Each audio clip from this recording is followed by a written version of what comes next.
Hello friends, ये है हमारी book from Plassey to partition का second chapter British empire India. तो इसका चैप्टर की शुरुआत होगी द इम्पीरियल आइडियोलॉजी से। ठीक है, द इम्पीरियल आइडियोलॉजी।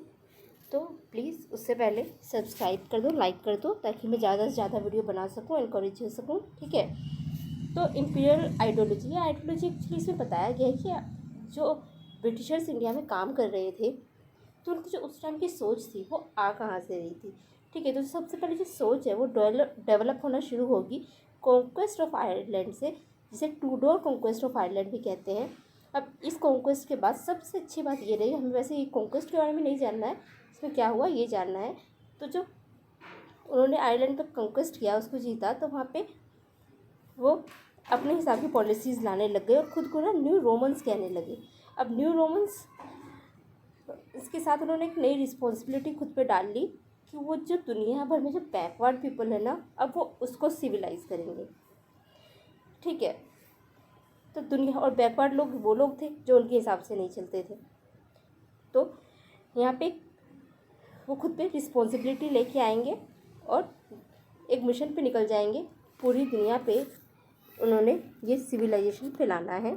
तो इम्पीरियल हिस्ट्री जो है उसको हम दो पार्ट्स में बांट सकते हैं। पहला है फर्स्ट एम्पायर, दूसरा है सेकंड एम्पायर। तो ये दो फेजेस है। तो फर्स्ट एम्पायर वो टाइम था जब ब्रिटिशर्स की कॉलोनीज थी अमेरिका पे, वेस्ट इंडीज़ वगैरह पे। ठीक है, अब सेकंड फेज तब आएगा जब 1783 में पीस ऑफ पेरिस हो जाएगा और अमेरिकन रेवोल्यूशन हो जाएगा और ब्रिटिशर्स का सारा ध्यान इंडिया, अफ्रीका, एशिया, इन जगहों पे सारा उनका ध्यान आ जाएगा। तो सेकंड फेज होगा, जिसको हमने सेकंड एम्पायर कहा है। ओके, अब उस टाइम की बात देखें तो एक एक्सेप्टेंस था, मतलब एक मानने वाली बात थी कि जब कॉलोनी होगी, कॉलोनियल पीरियड था, उसमें जो लोग होंगे वो कंजर्वेटिव वैल्यू रखेंगे। जो उनकी मिलिट्री होगी वो कंजर्वेटिव वैल्यूज़ पे चलेगी कि वो जैसे पहले से चलते आए उस तरह से ही काम करेगी, इसके अलावा नहीं करेगी। हायरार्की होगी, ठीक है, और रेसिस्ट तो वो थे ही। और उसके साथ साथ एक नई चीज़ वहाँ देखने को मिलेगी कि जो उनकी कंट्री है ना, उनके होम में ब्रिटेन में ब्रिटिश पेट्रियोटिज़म, देशभक्ति बहुत बढ़ती जा रही थी। अब उनको पता चल रहा था कि विदेश जा के इतना ज़्यादा ये काम कर रहे हैं, इतना अच्छा काम कर रहे हैं, भर भर के पैसा कंट्री में लेके आ रहे हैं। तो एक देशभक्ति जो है ना, देशभक्ति की भावना वहाँ पे बहुत ज़्यादा बढ़ चढ़ के वहाँ पर आने लग जाएगी। और इसी के साथ ही वहाँ पे एक और आइडियोलॉजी काम कर रही थी। जब हम रेनेसां की बात कर रहे हैं, पोस्ट एनलाइटनमेंट इंटेलेक्चुअल्स की बात कर रहे हैं, जो बहुत ज़्यादा खुद को मॉडर्न मानते थे, सिविलाइज मानते थे, और उसके बाद का एरा जब आएगा तो उसको वो एज ऑफ रिफॉर्म्स कहेंगे कि वो बहुत ज़्यादा रैशनल हो गए, सिविलाइज हो गए, तो ये उनको फैलाना है। ओके, तो इस तरह की आइडियोलॉजी उसका काम कर रही थी। और जो आइडियोलॉजी वहाँ काम कर रही थी, उनकी पॉलिसीज़ वगैरह में इंडिया में भी हमें देखने को मिलेगी। ठीक है, अब उसके बाद आती है सब इम्पीरियलिज्म की। अभी सब इम्पीरियलिज्म क्या, इम्पीरियलिज्म ने पढ़ा कि जो ओवरसीज़ टेरिटरी है, जिसकी ब्रिटेन है उसकी ओवरसीज़ टेरिटरी है, कॉलोनी यहाँ बना रखी है, तो वो इम्पीरियलिज्म है। अब सब इम्पीरियलिज्म क्या है, अब सारा कुछ कंट्री ब्रिटेन तो नहीं कर रही थी, नई कंपनी कर रही थी। वहाँ बैठे बड़े बड़े ऑफिसर थे, वो पार्लियामेंट वगैरह में बैठे थे, पॉलिटिशियंस वगैरह थे, पर हर चीज़ वो तो नहीं कर रहे थे। कुछ ऐसे लोग भी थे जो स्पॉट पे काम कर रहे थे, ग्राउंड पे काम कर रहे थे, तो उसको कहा गया कि वो रियल फाउंडर थे। जैसे डुप्लेक्स था, ठीक है, यहाँ पे कुछ नहीं कर पाया, कुछ खास तो नहीं कर पाया। कॉर्नवालिस, अब इसको कौन बोल रहा था कि यह इतना तगड़ा दिमाग लगाए कार्नेटिक वोट्स में। अच्छा खासा हमने पढ़ाई था ना कि किस तरह से कार्नेटिक वोट्स जब हुआ था, तो किस तरह से इसने डुप्लेक्स को हराया था। ओके, तो इनको कौन बोल रहा था, नहीं बोल रहा था। तो जो प्रेशर काम कर रहा था कि आसपास का एरिया में इन्हें एडजस्ट करना था, जो प्रेशर पीछे से आ रहा था और कुछ प्रेशर यहाँ के एरिया से मिल रहा था, तो इन्हें एक तरह से कहा गया है कि रियल फाउंडर्स थे। ठीक है, तो इसी को कहा गया है सब इम्पीरियलिज्म। तो इसी तरह से हम आगे आगे चीज़ों में देखते रहेंगे कि धीरे धीरे जैसे जैसे आइडियोलॉजी वहाँ पे बदलती रहेंगी, काम करती रहेंगी, उसी का असर हमें इंडिया में देखने को मिलता रहेगा। पर जो चीज़ चेंज नहीं होगा वो होगा इसके फंडामेंटल्स, यानी कि भर भर के पैसा जरूर कमाएंगे ये, बाकी सारी चीज़ें इनकी चाहे चेंज होती रहे, ठीक है। उसके बाद बात की गई है कि जो ईस्ट इंडिया कंपनी है ना, बहुत वक्त तक इंडियन रूलर की तरह काम करती है। कैसे करती है? जैसे कि हमें पता है जब फारूक शियार ने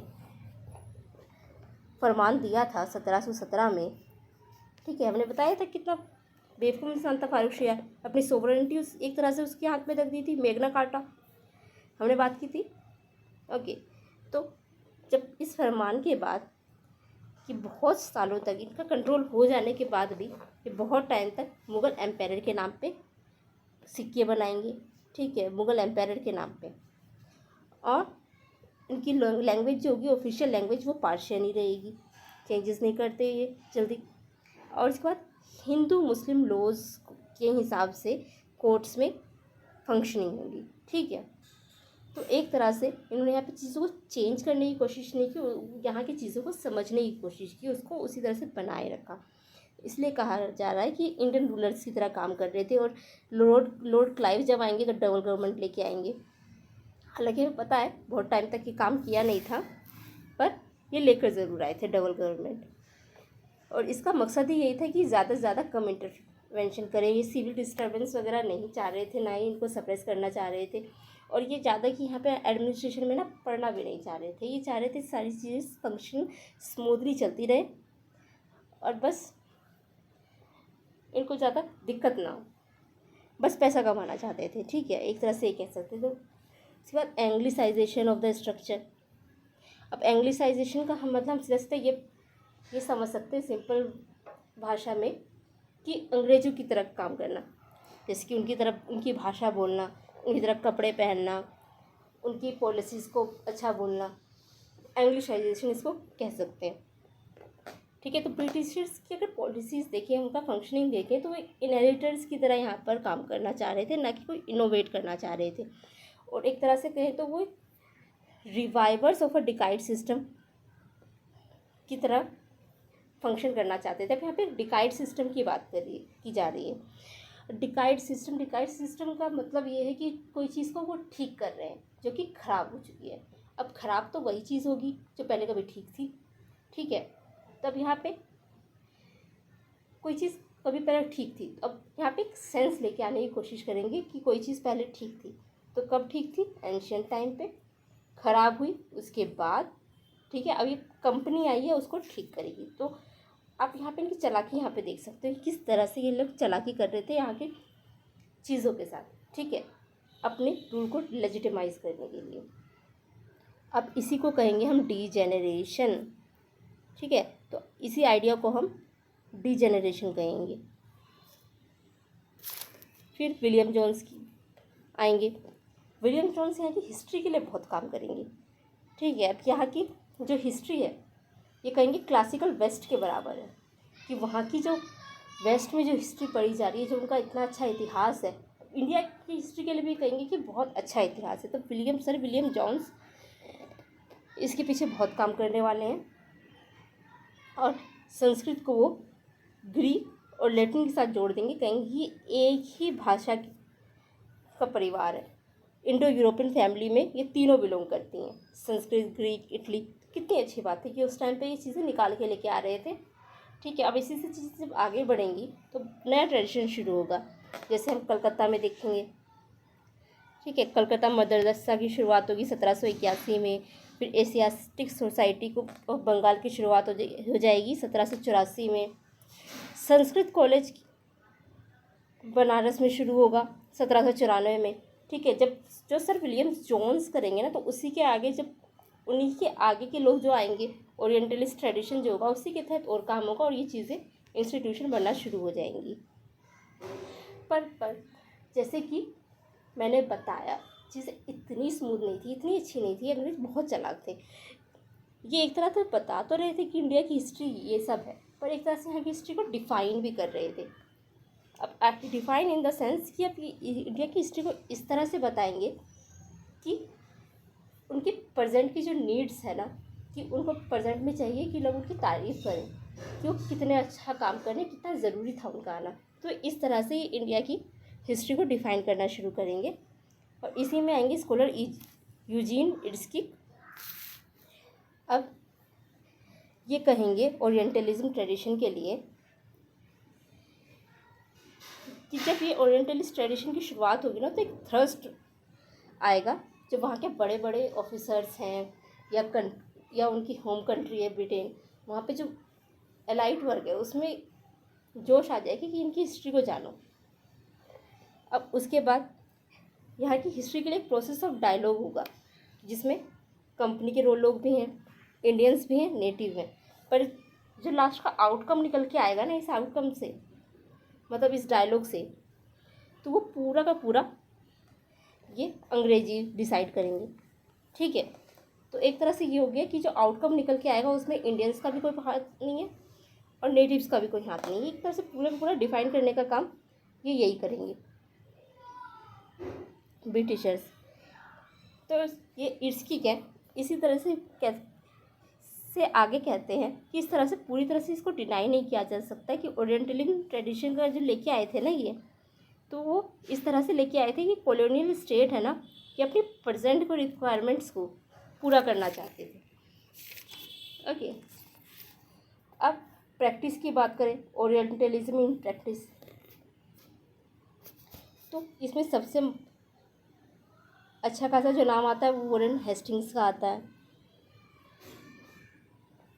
ठीक है, अब इनका मानना ये था कि जो भी इंडिया पे इन्होंने कब्ज़ा किया है तो यहाँ के लोग यहीं के ट्रेडिशन के हिसाब से रूल करें, कोई बाहर के हिसाब से, उनके ट्रेडिशन के हिसाब से रूल ना करे। तो ये ओरिएंटलिज्म को प्रैक्टिस में लाने की कोशिश करेंगे और इसी से एक जिज्ञासा निकल के आएगी, एक थॉट निकल के आएगा कि ज़्यादा से ज़्यादा इंडिया के बारे में जाने, जिसे हम रिवर्स एगल्चरेशन कहेंगे। ठीक है, और इसी से फिर शुरुआत होगी फोर्ट विलियम कॉलेज की 1800 में,